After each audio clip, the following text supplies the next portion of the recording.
It's the ultimate travel guide from the people who know it best. Weekends with Yankee.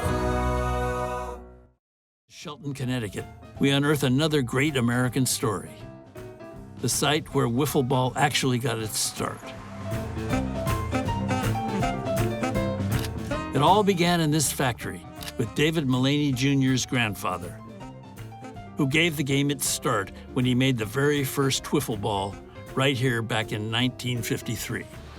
My grandfather was out of work. My grandmother didn't even know he was out of work. He cashed in a life insurance policy and he gave her $50 a week to run the house.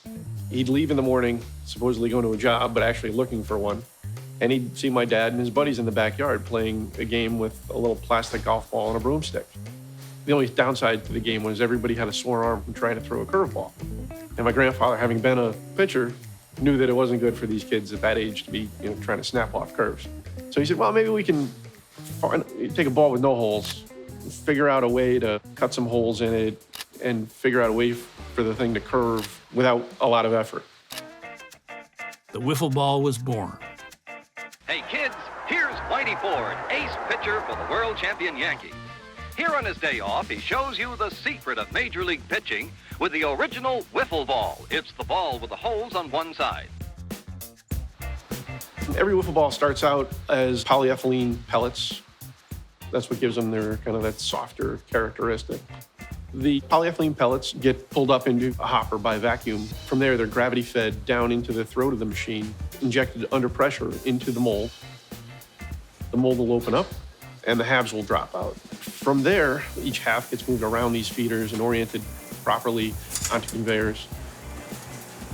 4 halves at a time are slid out onto loading paddles. The sealing chucks close on the hot plate. The edges of the ball are melted. The sealing chucks open up. The finished product drops out, and that's the ball. We're proud to say we're made in America. It's really a badge of honor for us. You throw it just like a baseball. It curves, and it's so safe. You can bat or throw it anywhere, indoors or out. The factory is still going today and remains the world headquarters, a small brick building by the side of the highway. Simplicity, the Mullany family says, is what keeps wiffle ball popular today. You don't need a team, and you don't need much space. Wiffle ball is one of those games where it can be played as leisurely and casually as possible. My first memory, probably playing in the backyard with my mom or dad throwing to my brother and I, and then certainly by high school, it was all summer long.